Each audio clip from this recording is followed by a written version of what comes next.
Welcome back everyone to the 2024 World Chess Championship match between Dingliren, the current World Chess Champion, and Gukeshd, the youngest ever challenger for the World Chess Championship throne. This is game number 3, and so far Ding leads the match 1.5 to 0.5 because Ding won the first game and they drew the second one. This is an extremely interesting game, so without further ado, let's get right into it. We have Gukesh with the white pieces and he begins with d4, knight f6 by Ding, and knight f3, d5, and now c4. Okay, e6. And now here is the first uncommon move of the game. Gukesh plays c takes d5, and apparently this is kind of a trend amongst these Indian chess players these days. They play c takes d5. It's a rather rare sideline. Knight c3 and now c6. And now queen c2 by Gukesh. g6 by Ding, simply threatening bishop to f5.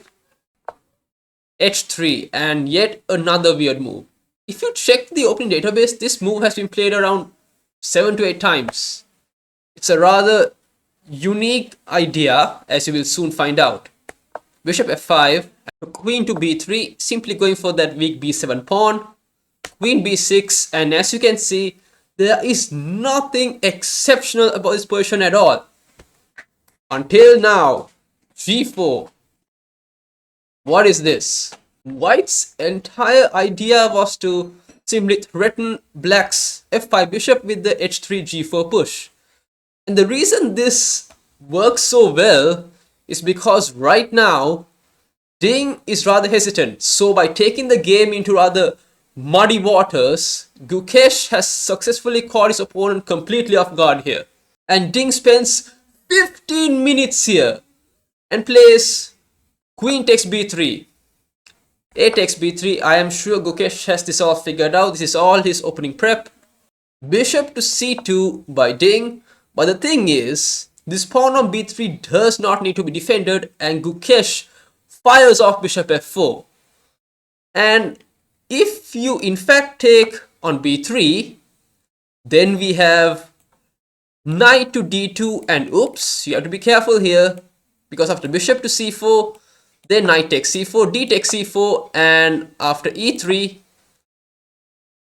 b5, black is in a serious amount of trouble. You can simply just take this pawn, and whoops, your rook is in a lot of trouble. Which is why, going back, Ding decides to play h5, and the idea of h5 is simply to punish Gukesh. Why is his pawn on g4? This is not how chess is supposed to be played, right? Rook g1 by Gukesh, takes, and knight d7, which is a perfectly reasonable move. That was the best move, but the problem is, Gukesh spent over half an hour on that move. 34 minutes, 33 minutes on that move. Look at his time, 53 minutes versus 1 hour 56 minutes. He really needs to be more careful here. Knight d2, and now his threat is rather simple.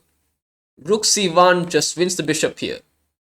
And Ding finds the absolute best move in the position, Rook g8, because if Rook c1, then simply g5, and black is completely fine here. Rook takes c2, you just take back. Rook g8, just a simply incredible move, getting that rook off the useless h-file and creating an escape route right back for this bishop, which induces g5. Now g5 is a mistake by Gukesh. Much better was he should have just gone bishop e3 and slow played it from there. Instead, however, he plays g5, which allows knight h4, bishop h2, and now again the best move by the engine, rook h8. Ding is clearly in very good form here. Simply saying, okay, I'm going to move my knight back, knight over to e6, I'll have pressure here, I can target this pawn, and my bishop will escape. Life's looking good for me. f3 by Gukesh, simply trying to go for e4 ideas. He wants to control the center. Knight g7, attacking this bishop. All going as planned until, oh dear, rook h5. And now this turned out to be a rather the turning point of the game. Instead of rook h5, Ding should have instead gone maybe knight e6 or even bishop e7 was fine. Rook h5 is just a complete miscalculation, as we will soon find out. Bishop e7 was in fact the best move, but okay, yeah, rook h5 was played, and this, as we will soon see, is a terrible miscalculation by Ding. e4 was played by Gukesh, and now the only way Black can get any form of counterplay at all here is to play knight e6. This is the best chance for Ding. The idea is, after rook c1 attacking this bishop, we have knight takes d4, bishop f2 attacking the knight, and now we play bishop c5. And the idea here is, if you take, this rook is under attack, rook g2. After rook g2, now we play bishop takes c3, b takes c3, and yes, white gains a bishop for 2 pawns, but it's not so simple here, because black has counterplay here. a5 and b5 are coming, there's a pass pawn here, and just look at these pawns. These pawns are not doing much, they're all pretty isolated here. D takes e4, f takes e4, and just look at this structure here. These 3 pawns are not going to do anything. These 3 pawns are hardly a threat at all. They are all completely isolated, whereas black has enough and more counterplay, and this is still very much a playable position for Ding. However, instead, Ding makes another mistake by playing d takes e4, f takes e4, and now he goes for the same idea, but the problem with this variation is that after rook c1, knight takes d4 and bishop f2 by Gukesh, and now bishop g7. When Ding played bishop g7, I am pretty certain what he calculated here was bishop takes d4, bishop takes d4, and after rook g2, bishop takes b3, knight takes b3, and after this fork, black wins back a 3rd pawn, and it's 3 pawns for peace, and Ding is perfectly fine here. But what he did not see here is, what Ding did not see here is that bishop takes d4 really does not need to be played at all.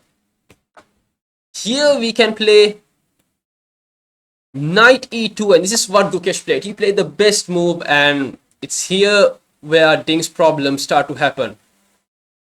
Because now the knight's attacked, and let's say you take, this bishop has nowhere to go. Absolutely nowhere to go. It's completely stuck. The variation I showed you was this one. This was the variation. See, no double bishops here whatsoever. This a5 pawn had a clean way to go to the promotion square. There is no obstruction here, no b pawn, no double bishops. This is a completely playable position for black. However, this is completely different. What happened here is completely different, and this is a very different scenario. White's much better here. There's an obstacle here, the double bishops are active. Yeah, Ding's in big trouble. But you know what's worse? Ding has only 19 more minutes left, and he has another 26 moves to go to hit time control. He's under severe time pressure. Yeah. Okay, so knight e5 by Ding. Simply going for knight f3 ideas. Gukesh responds with the best move. Knight d4. Rook d8. King e2. And as you can see, Gukesh is practically now in clean up territory. This is a completely won game. He just needs to convert this now. Bishop g2, a6, b3. This is a pretty advanced prophylactic move because now let's assume this rook is not on c2. If this knight moves, this pawn is no longer under fire. This serves as a rather cool prophylactic idea, simply preventing this pawn from any future threats whatsoever. Rook d7, rook c1. See, Gukesh is like a surgeon. He's carefully bringing his pieces into better squares, improving their positions. Now this rook is on the first rank, and watch as Gukesh calmly converts this. King e7, rook to d1, just making these small minor improvements. And now Ding only has 6 minutes left. 9 moves to go. He has to play 9 more moves to reach time control with only 6 minutes. And he plays the best move, King e8. But the problem is he spent close to 5 minutes on that move. And now he has only 1 minute and 50 seconds left. Can he make time control? Look, he has 8 moves to go. But 1 minute and 50 seconds left. Bishop g3. He blitzes this move out. Rook h5. Knight f3. Gukesh, calm and collected, trying to convert this game. Simply trying to make Ding think. Make him burn his time as much as possible. Knight takes f3. Which is again not the optimal move here. But you can't blame Ding. He's completely low on time. He has to make quick decisions here.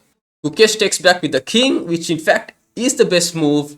King takes f3 is so useful because let's say if Ding plays rook takes g5, then we have rook takes d7, king takes d7, rook d1 check.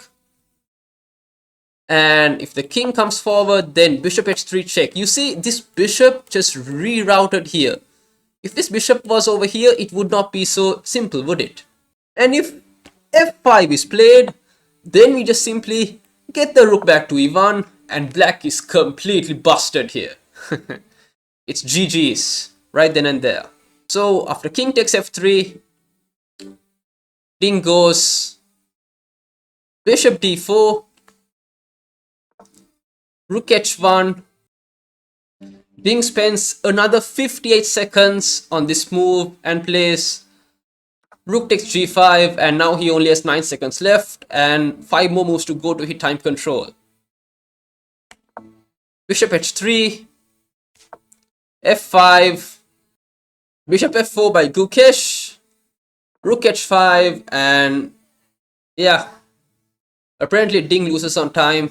But yeah, there's simply nothing much left to be done here for black. Ding is completely lost here. This is a completely dead lost position. Black's completely busted here. The knockout punch is here. Bishop takes f5. And you can't take because you lose the rook, right? So let's assume you play rook takes h1. Then just bishop takes d7 check. And a very nice in between move. King takes d7 and white's practically up a rook. GG's. Amazing game by Gukesh. Simply brilliant. And now both players are tied at 1.5 points each going into the rest day. What an interesting game. Alright guys, so that's it for this round's recap, and I'll catch you in the next one. See y'all. Peace out.